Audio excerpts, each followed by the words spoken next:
ये एक रिकमेंडेड प्रश्न है, बच्चों द्वारा पूछा गया प्रश्न है। ये विज्ञान से संबंधित है। तो इसमें आप देखेंगे कि दिए गए परिपथ में R1, R2, R3 के मान क्रमशः 10 ओम, 3 ओम, 6 ओम दिए गए हैं। इन्हें 12 वोल्ट की बैटरी से संयोजित किया जाता है। परिपथ में प्रवाहित कुल वैद्युत धारा और परिपथ का कुल प्रतिरोध ज्ञात कीजिए। तो इसके लिए हम क्या करेंगे, सबसे पहले जो हमें ओम की ये वैल्यू दे रखी है वो हम लिख लेते हैं, मतलब कि प्रतिरोध की क्या क्या वैल्यू है, क्योंकि 3 प्रतिरोध है यहाँ पे।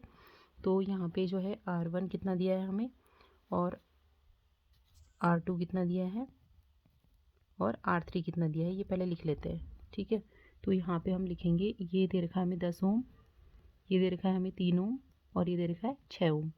और जो इनको जोड़ने का क्रम है उस प्रकार R1 जो है 10 ओम का है, जो वो जो है R2 और R3 से इस प्रकार से जुड़ा हुआ है।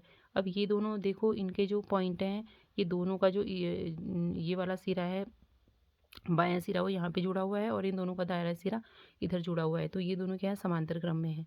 और जो इनका तुल्य प्रतिरोध आएगा, इनको जोड़ करके जो आएगा वो इसके साथ किस में जुड़ा होगा, श्रेणी क्रम में। क्यों? क्योंकि जब दोनों ये जुड़ जाएंगे तो इस तरीके से इसी लाइन में ये भी आ जाएगा, और ये दोनों क्या होंगे, श्रेणी क्रम में होंगे। तो यहाँ पर हम सबसे पहले ये यहाँ पर लिखेंगे, मेंशन करेंगे कि जो है R2 व R3 समांतर क्रम में जुड़े प्रतिरोध हैं। ठीक है, समांतर क्रम में हैं। तो इनका तुल्य प्रतिरोध क्या होगा, इनका तुल्य प्रतिरोध हम क्या मान रहे हैं, आर मान रहे हैं। ठीक है, इनका तुल्य प्रतिरोध आर मान लेते हैं, आर है। तो यहाँ पर क्या मानते हैं, 1/r। जब समांतर क्रम में जुड़े होते हैं तो यहाँ पर अगर हमें R2 और R3 को समांतर क्रम में जोड़ना है तो अपॉन करके हम इस तरीके से जोड़ेंगे। R2 और R3 को सीधे नहीं जोड़ेंगे, 1/r2 और अपन R3, और इसका परिणामी जो होगा 1/r होगा। ठीक है, इस तरीके से अब इसको जोड़ देंगे, इनकी वैल्यू रख देंगे यहाँ पे। 1/r बराबर ये कितना है, R2 का वैल्यू कितना है, 3 ओम है, और इसकी कितनी है, 6 ओम है। ठीक है, ये लिख भी सकते हैं यहाँ पर, नहीं भी। तो यहाँ पर अब 3 और 6 का क्या निकालना पड़ेगा, लॉस ऑफ निकालना पड़ेगा। क्यों निकालना पड़ेगा, क्योंकि हम ये भिन्न दोनों एक जैसी नहीं है, इनको हम ऐसे नहीं जोड़ सकते हैं कि 6 और 3 9 जोड़ दिया, ऐसे नहीं जोड़ेंगे। पहले इसको भी 6 ही बनाना पड़ेगा हमें, या जो भी इनका लॉस ऑफ आएगा वो बनाएंगे। तो लॉस ऑफ हम साइड में रफ में कर लेंगे, 3 और 6। तो सबसे पहले 3 से भी दे सकते हैं, 2 से भी, 2 से दे दीजिए। 3 में तो नहीं जाएगा, ऐसे उतारेंगे। 6 में 2 3 6, अब 3 से दे दो, 3 कम 3, 3 कम 3। तो इसको आप कैसे भी कर सकते हैं, फटाफट आपको करना है तो 2 गुणा 3, ये जो इन दोनों की जो यहाँ पे वैल्यू आएगी, तो यहाँ पे ये 2 3 6, ये इसका क्या आ गया, लॉस ऑफ आ गया। ठीक है, तो लॉस ऑफ से यहाँ पे हमें जो है ये हो जाएगा, हम पूरा एक 6 लिखेंगे यहाँ पे, इन दोनों की जगह पे क्या लिखेंगे, 6। इसको 6 बनाने के लिए क्या करना पड़ेगा, 2 से गुणा करना पड़ेगा, हर में भी और अंश में भी। अब देखो, 2 से हमने ऊपर और नीचे को गुणा किया, कोई फ़र्क नहीं पड़ता, क्योंकि जब ये कटेगा तो एक ही आ जाएगा। तो हमने ऊपर और नीचे दोनों जगह करना है, तो ये आ जाएगा 2/6, और ये आ जाएगा 1/6। ठीक है, अब हर समान हो गए, अब जोड़ने में आसान हो जाएगा। हर को तो एक ही बार लिखेंगे 6, और ये और ऊपर अंश जुड़ जाएंगे। ये जो भिन्नों का जोड़ होता है इसी प्रकार से किया जाता है। नीचे को नहीं जोड़ेंगे हम, 6 6 12 नहीं करेंगे, 6 को 6 ही लिखेंगे, 2 और 1 3 जुड़ जाएगा, क्योंकि वो एक ही का पार्ट होते हैं। ठीक है, तो अब ये क्या है, 1/r बराबर 3/6। अब इसको कैंसिल करेंगे, छोटा बनाएंगे, 3 कम 3, 3 दूनी 6, तो कितना आ गया, 1/2। तो ये 1/r बराबर आ गया 1/2।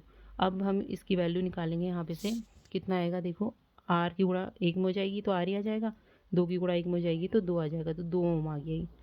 और माना कि ये दोनों जुड़े और यहाँ पे क्या आ गया, इस तरीके से आ गया। अब यहाँ पे इसका चित्र इस तरीके से बन जाएगा, ये R1 है ना, सॉरी R1 था यहाँ पे, और ये दोनों जुड़ के जो है समांतर क्रम में जब जुड़े ये, तो यहाँ पे इनका वो क्या आ गया, R आ गया। तो R और R1 और R अब इस तरीके से जुड़े हैं श्रेणी क्रम में। ठीक है, अब हम इनको क्या करेंगे, अब हम यहाँ पे लिखेंगे R व R1 श्रेणी क्रम में है, श्रेणी क्रम में संयोजित हैं, श्रेणी क्रम में हैं। ठीक है, तो फिर यहाँ पे उनका जो इन दोनों का परिणामी क्या होगा, ठीक है, इनका तुल्य प्रतिरोध कितना हो जाएगा, प्रतिरोध हम आर डैश मान लेते हैं। ठीक है, आर डैश मान लो, ऊपर आर डैश लगा देते हैं, तो आर डैश बराबर हो जाएगा, क्योंकि ये समांतर क्रम में है, तो R1 प्लस R1 कितना है हमारे पास, 10 ओम, और R कितना आ गया, 2 ओम, तो कितना आ गया, 12 ओम।